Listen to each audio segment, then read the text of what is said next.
Segunda-feira, 24 de agosto, seja bem-vindo ao TVU Jornal e vamos aos destaques de hoje. Série Sobrevivente, você vai conhecer histórias de superação, de força, de luta na briga contra o câncer. E hoje é dia de sessão na Câmara, a gente traz os detalhes desta sessão. E no futebol, o FFC apresenta reforços, mas perde de virada o primeiro jogo da segunda fase para o Inter de Bebedouro por 3-2. Tudo isso e muito mais agora no TVU Jornal.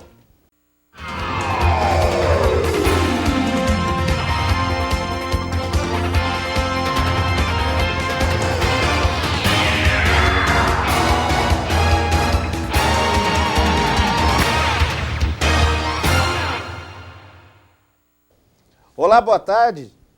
Hoje é dia de sessão na Câmara de Vereadores. Wender Rodrigues tem as informações. É isso mesmo, entre os projetos, o que cria 10 novas vagas de agente operacional para a Saeva Ambiental. Na justificativa enviada aos vereadores pelo prefeito Júnior Marão, ele justifica que a aprovação é necessária para que os candidatos aprovados em concurso assumam os cargos e contribuam com o dia a dia da autarquia. Na sessão desta segunda-feira, os vereadores também devem votar o projeto que institui o Dia Municipal das Companhias de Reis e ainda o que dá o título de cidadã votuporanguense a professora e regente Terezinha Bataglia, além da denominação da Rua Francisco Machado Filigueira, atual 23, do loteamento Parque Belo Horizonte 2. Lembrando que toda a população é convidada a participar das sessões que acontecem todas as segundas-feiras, às 6 horas da tarde, aqui na Câmara Municipal. Wender Rodrigues para o TVU Jornal. A TV Unifev transmite a sessão na íntegra amanhã, a partir das 7h30 da noite. E agora as notícias que ganharam destaque na região. Stephanie. Olá, Luciano. Uma imobiliária foi assaltada por 2 indivíduos no final da tarde de sexta-feira no centro de Fernandópolis. Os criminosos levaram do local a quantia de R$ 2.500 em dinheiro e fugiram em uma moto. Um dos bandidos conseguiu fugir. O caso está sendo investigado.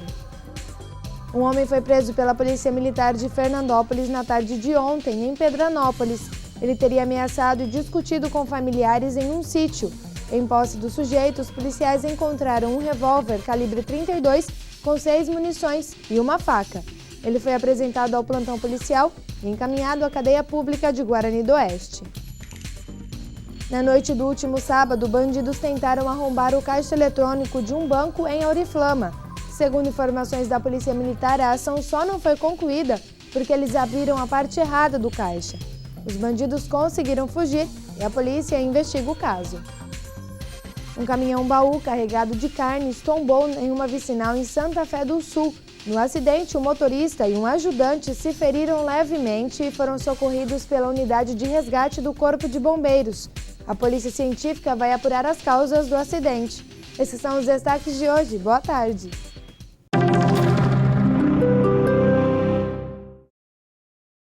Segunda-feira é dia do quadro Solidariedade. Hoje, o exemplo de uma família que se une em torno de uma boa causa, ajudar quem precisa.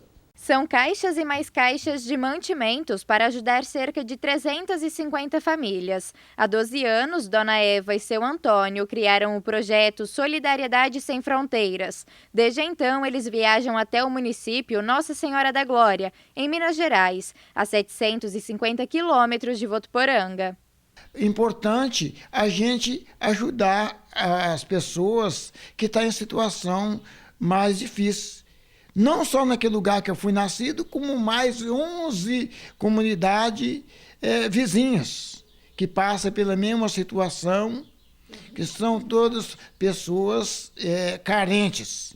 Depois de viajar por mais de 10 horas, o casal passa um mês visitando e trabalhando nas comunidades. Eles têm um cadastro para analisar a necessidade de cada família e, assim, distribuir os produtos arrecadados: alimentos, roupas, calçados, utensílios e até móveis. Entre as doações que o seu Antônio e a Dona Eva receberam está esta poltrona, que vai ajudar uma garota de 17 anos. ela é uma menina muito, carente. E, portanto, ela gosta de se arrumar, ficar até bonitinha, tadinha. A gente dá a bijuteria para ela, põe no braço, e a forma dela agradecer é olhando para a gente e as lágrimas caindo.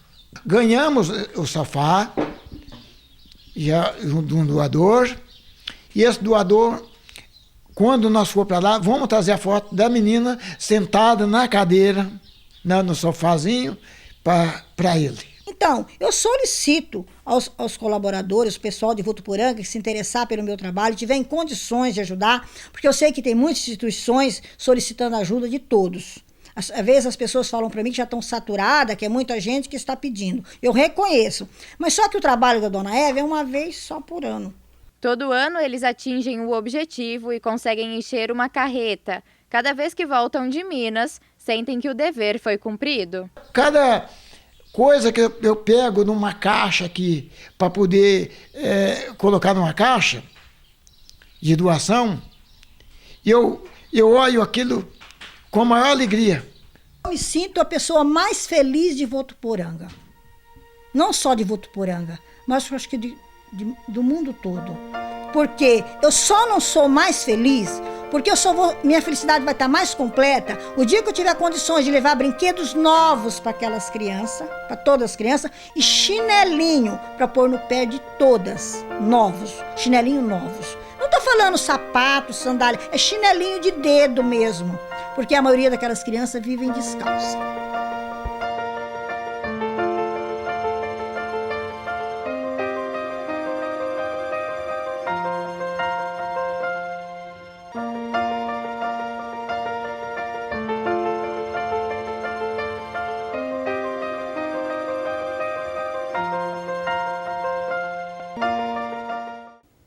E se você conhece exemplos como esse, entre em contato com a gente. Essas pessoas poderão participar do quadro Solidariedade. E falando em solidariedade, a Casa de Apoio Mão Amiga, que presta atendimento a moradores de rua, comemorou 1 ano.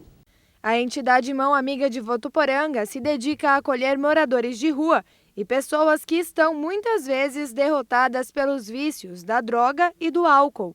Atualmente, dá assistência a 16 pessoas e na manhã desta sexta-feira reuniu os atendidos, lideranças locais e a comunidade para um café da manhã especial em comemoração ao 1º ano de funcionamento da entidade. O secretário municipal de Direitos Humanos, Emerson Pereira, esteve com sua equipe prestigiando o evento e ressaltou que Votuporanga conseguiu acabar com o número de moradores de rua graças ao trabalho em parceria. Já o presidente Jerry da Costa Lau agradeceu a todos os presentes e relembrou das lutas em prol dos mais necessitados. Ele disse também que a casa acolhe quem precisa de ajuda para um recomeço e que estão de portas abertas. E a partir de hoje, aqui no TVU Jornal, a série Sobrevivente. Você vai conhecer histórias de superação, de força, de luta na briga contra o câncer. Hoje vamos mostrar como é receber a notícia de um câncer, como esse tipo de notícia afeta a vida da pessoa diagnosticada e, é claro, da família. E como é o trabalho realizado pelos alunos de psicologia da Unifev com essas pessoas. Um apoio psicológico de graça que ajuda e muito quem passa por um momento tão difícil.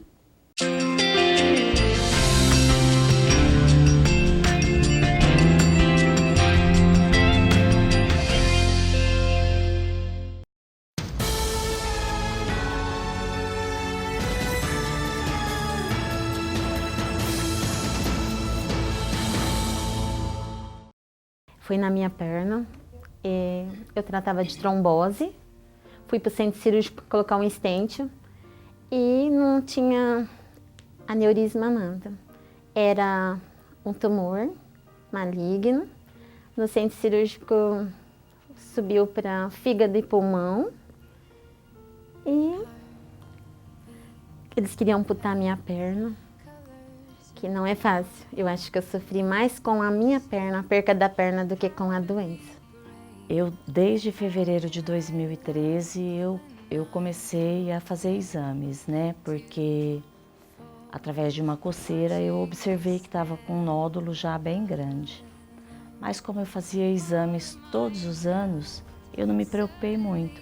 Mas já fui na mesma semana no médico e aí então já começamos com todos os exames. Mas que fechou meu diagnóstico foi dia 9 de agosto de 2013. Na mama esquerda. Fez cirurgia faz 10 dias. E como está sendo? Dores. A cirurgia foi mastectomia radical. Eu perdi minha avó com 5 anos de idade, eu perdi minha avó com câncer de mama. Ela não teve a oportunidade que a gente tem hoje da cura, né? Então, por esse motivo, eu venho fazendo acompanhamento desde antes dos 40 anos. Então, eu fiz o exame de rotina, de um ano para o outro. Um ano eu fiz, não tinha nada, no outro já deu. Então, foi aonde a minha médica falou, olha, tem um câncerzinho, então a gente precisa, é tratável e é curável, mas a gente não pode deixar de fazer o tratamento. Aí ele fez o diagnóstico para mim. A hora que eu cheguei lá, ele falou para mim assim que era o câncer. Aí ele falou assim, não, mas você... Aí eu já abri a boca, comecei a chorar, né? Aí fiquei desesperada. Mas aí todo mundo me ajudou.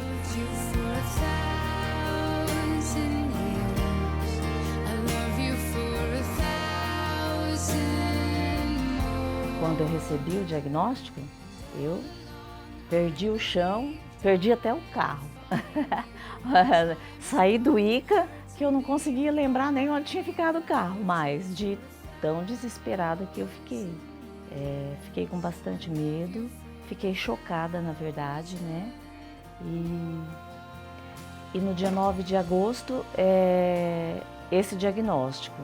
E já fiz a cirurgia de mastectomia total no dia 3 de setembro. Então foi assim uma coisa bem rapidinho. Hoje está fazendo 3 meses que eu fui operada. Passei por muitas dificuldades, tive pneumonia umas par de vezes, mas graças a Deus venci. E eu envelheci, emagreci, mas meu espírito continua o mesmo. Eu tinha 2 opções, tirar com margem de segurança, que é o quadrante, ou mastectomia radical. Eu optei por mastectomia radical. Por que eu optei por mastectomia radical? Porque depois eu sabia que eu queria fazer a outra mama, né? Fazer a reconstrução.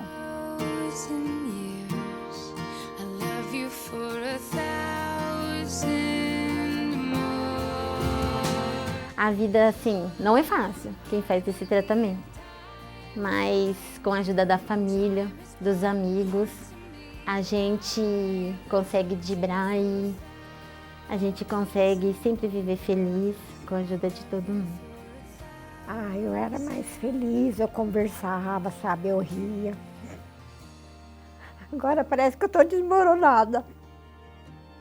E assim, chega um momento que você não tem para onde fugir. Você tem que enfrentar ou enfrentar. E nesse período, eu estava assim, bem desesperada ainda, quando o médico falou para mim, filha, a situação é a seguinte, você está num quarto fechada com uma onça. Ou você mata a onça, ou a onça te mata. No momento, é estarrecedor, né? A gente acha que vai morrer, que acabou. Às vezes você cai para a real do que a gente passa, né? E agora, eu olho assim, que às vezes tudo que eu passei, será que sou eu mesmo? Será que você é Marlene? Aí dá uma caidinha. Mas aí eu levanto a cabeça, falo, nossa, eu tô ótima, posso reclamar? Eu nunca imaginei que eu ia morrer. Só que a gente encontra muito anjos. Procuro assim viver o maior tempo que eu posso com meus filhos, com a minha família, que é o tudo, com amigos, né? Porque se não fosse o apoio da família, dos amigos, a gente não consegue vencer essa etapa, né?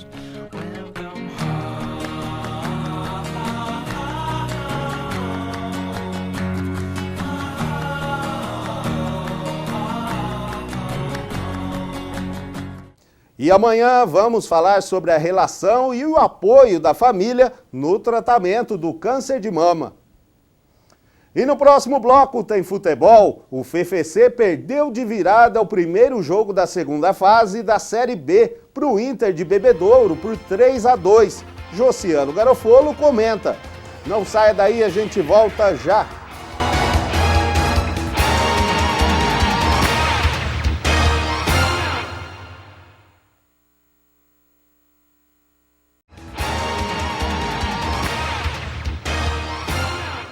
Há mais de 40 dias sem chuva na região noroeste paulista, a umidade relativa do ar está baixa e respirar não é mais tão simples como nos dias de boa umidade. Basta olhar para o horizonte para perceber que, com o tempo seco, uma camada de poluição fica suspensa logo cedo no ar. O nariz e os olhos são os mais prejudicados. Vamos ver agora como estão as temperaturas na nossa previsão do tempo. Depois de um fim de semana de sol forte e calor, a segunda-feira começa com mudanças no estado de São Paulo por causa do avanço de uma frente fria. Na capital paulista, a previsão para esta tarde é de céu nublado e pode ter pancadas de chuva. A mínima prevista é de 16 graus. Em São José do Rio Preto, a previsão para a tarde desta segunda-feira é de sol com algumas nuvens e períodos de céu nublado, mas não chove. A máxima prevista é de 32 graus. E em Votuporanga e toda a região, a previsão para a tarde de hoje é de sol e muitas nuvens. À noite o céu ainda fica com muita nebulosidade, mas por enquanto não tem previsão de chuva. Os termômetros variam entre 19 e 34 graus. E agora chegou a hora do esporte. Josiano Garofolo, muito boa tarde. Vamos começar aí falando sobre a segunda divisão. O FFC estreou aí na segunda fase. Mesmo apresentando 4 reforços, estreou com derrota, né, Josiano?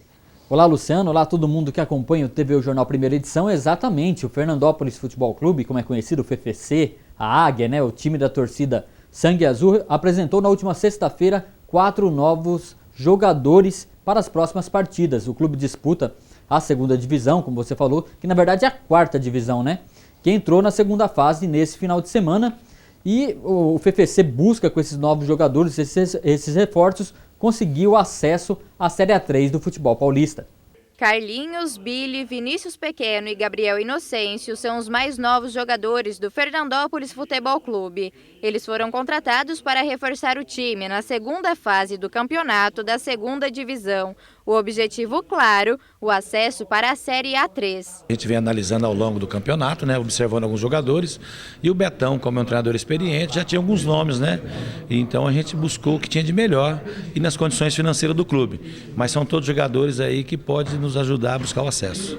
O clube reforçou o ataque com o Billy e o meio-atacante Gabriel Inocêncio. Destaque para o lateral direito, Carlinhos, que conta com 2 acessos no currículo, um em 2014 e outro este ano. A expectativa é boa, né? Eles vêm numa crescente, ficaram 9 partidas invictas, seguido de uma derrota, mas a equipe é muito forte. Vamos diretamente brigar pelo acesso e consecutivamente pelo título. O meia Vinícius Pequeno, mesmo se recuperando de uma lesão no joelho esquerdo, garante que vai estar pronto para os próximos desafios. Espero a gente ter esse acesso, né? A gente sabe que é um desejo de uma longa data já de toda a torcida e a gente espera isso. Primeiramente buscar o acesso e depois, consequentemente, buscar o título. Espero dar o meu melhor aqui jogando nesse time. E o que a gente quer agora é a segunda fase e conseguir o mais objetivo, os 3 pontos no domingo. A minha expectativa não vai além do que todo mundo tem pensado agora, né? Todo torcedor, jogador, a comissão técnica, o acesso, e eu estou à disposição deles. O FFC vem de 3 vitórias e terminou a primeira fase do campeonato em 4º lugar na classificação geral, com 32 pontos atrás de Ascicense, Grêmio Prudente e Noroeste. Agora, com as novas contratações, as expectativas de garantir o acesso aumentam. Já conversamos, já treinamos, já colocamos a equipe da melhor forma possível, né, para encarar um adversário difícil.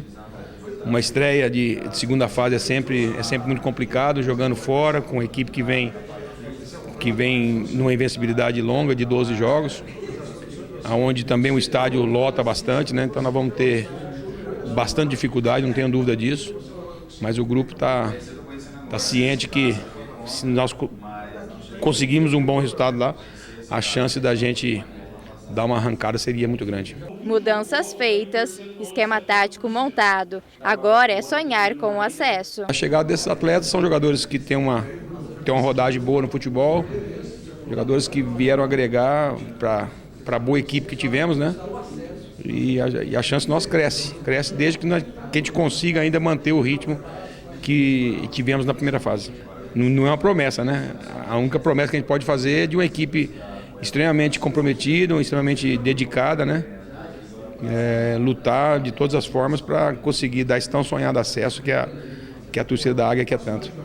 Mas como você falou, Luciano, mesmo com esses jogadores aí, com esse otimismo, não deu mesmo para o FFC, foi derrotado no jogo nesse domingo contra a Inter de Bebedouro, ficou 3-2 o placar, o FFC chegou até a ficar à frente, mas levou a virada mesmo, e agora é pensar no jogo em casa. O FFC volta a jogar no Campeonato Paulista da 2ª Divisão na sexta-feira, 8h30 da noite, no estádio Cláudio Rodante. E ali, com certeza, o torcedor vai comparecer e vai prestigiar o time de Fernandópolis. Só um detalhe desse jogo aí contra a Inter de Bebedouro é que o presidente ali, que a gente viu, o Gerry, saiu muito bravo com o tratamento que a delegação de Fernandópolis teve lá em Bebedouro. Disse que o pessoal tratou muito mal e disse, até chegou a prometer, eu vi uma notícia pelo menos dizendo isso, que quando a Inter for jogar no jogo de volta em Fernandópolis, o maltratamento vai ser igual. É isso aí, continuando aí no Campeonato Paulista, só que 2 séries acima, Série A2, vamos falar sobre a Votuporanguense, tem novidade, né, Jussiano? Exatamente, eu escrevi a notícia no último final de semana, dei a notícia Furo Regional, que a Votuporanguense está com negociações avançadas com o jogador Alex Silva, o zagueiro Pirulito, que jogou no São Paulo, jogou no Flamengo, jogou no Cruzeiro, tem passagem pela seleção brasileira, mas nos últimos anos aí jogou outras divisões de nível um pouco mais baixo. Ele tem passagem pela Europa também, e nesse ano mesmo ele estava no Brasiliense. Alex Silva, zagueiro, que tem tudo aí para fechar com a Votuporanguense. Eu particularmente, até entrei em conversas aí nos grupos de WhatsApp do CAV aí que tem aqui em Votuporanga. Na minha opinião, é uma boa contratação. Deve ser concretizada amanhã. A diretoria da Votuporanguense trata o assunto ainda com bastante cautela, mas eu acredito que não vai ter nenhuma surpresa negativa, não. Alex Silva deve ser anunciado como o primeiro jogador reforço da Votuporanguense para a disputa da Série A2, que na minha opinião é um bom jogador sim, tendo a cabeça no lugar, estando bem fisicamente, e a Votuporanguense vai precisar exatamente de jogadores assim, que conhecem a posição, que em condições de jogar, porque a gente sabe que não vai ter muito tempo para se preparar, né? Diferente de times aí que estão disputando a Copa Paulista e outros campeonatos, a Votuporanguense não tem isso, né? Então vai montar um time meio que de última hora, com um tempo muito curto de pré-temporada, e precisa de jogadores que cheguem, vistam a camisa e façam bem a sua parte. Falando ainda de futebol local, no último final de semana teve rodada do Campeonato Amador, o Campeonato Rural. Estou aqui com a lista aqui dos resultados. Jogando no campo da cidade de Paris, a equipe da Tabuleta continua ganhando tudo. Aliás, hoje à noite, 2 representantes do time da Tabuleta estarão no programa Meio de Campo.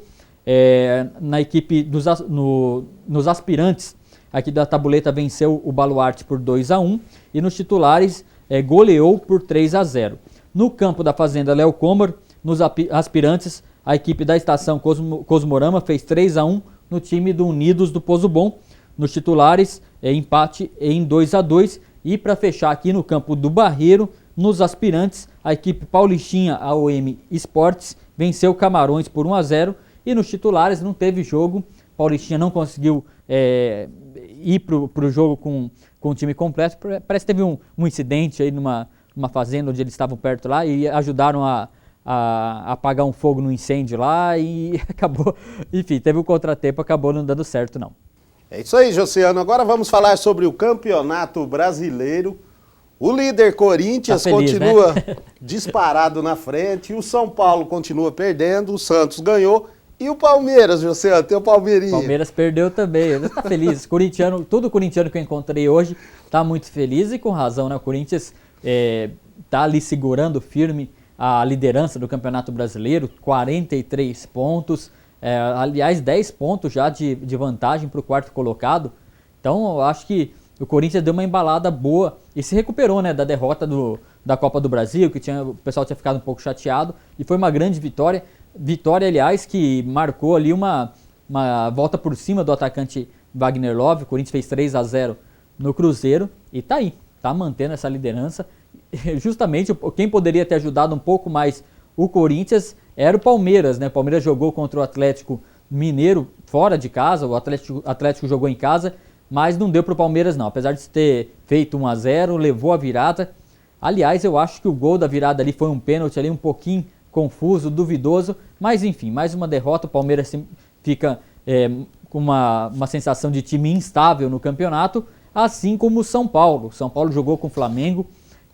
Aliás, os dois times pareciam que estavam brigando para ver quem ia perder o jogo e não vencer, porque o primeiro tempo mesmo muito ruim, muito fraco, muitos erros de passe. Aí o São Paulo achou um gol e obrigou o Flamengo a ir para cima. O Flamengo conseguiu um empate ainda no primeiro tempo e aí no início do segundo tempo, em 3 minutos de jogo, o São Paulo conseguiu deixar o Paulo Guerreiro 3 vezes em condição de marcar. Na terceira vez, aliás, foi até um presente, um passe do próprio jogador do São Paulo. E aí o peruano não desperdiçou, fez o gol da vitória ele mesmo. E o São Paulo tá numa situação bem complicada mesmo. Ali a gente já falou isso aqui, os bastidores no São Paulo não são dos melhores. E eu acho que dessa vez é muito difícil o Osório continuar mesmo na frente, no comando do São Paulo. E eu já falei, se eu fosse ele, ia embora mesmo, que ali tá complicado. E a grande vitória dos paulistas no final de semana aconteceu no sábado. O Santos fez 5-2 no Avaí, vitória que marca ali o retorno do Ricardo Oliveira, o reencontro do Ricardo Oliveira com as redes, ficou alguns jogos sem marcar. Nesse jogo mesmo teve várias chances, a bola não estava entrando, mas finalmente ele fez o gol dele e o Santos está numa ascensão ali no Campeonato Brasileiro e a gente vai continuar acompanhando, Luciano. Isso aí, Josiano, muito obrigado e até amanhã. Até amanhã. E o TVU Jornal de hoje fica por aqui, a gente volta a se encontrar amanhã. Uma boa tarde e até lá.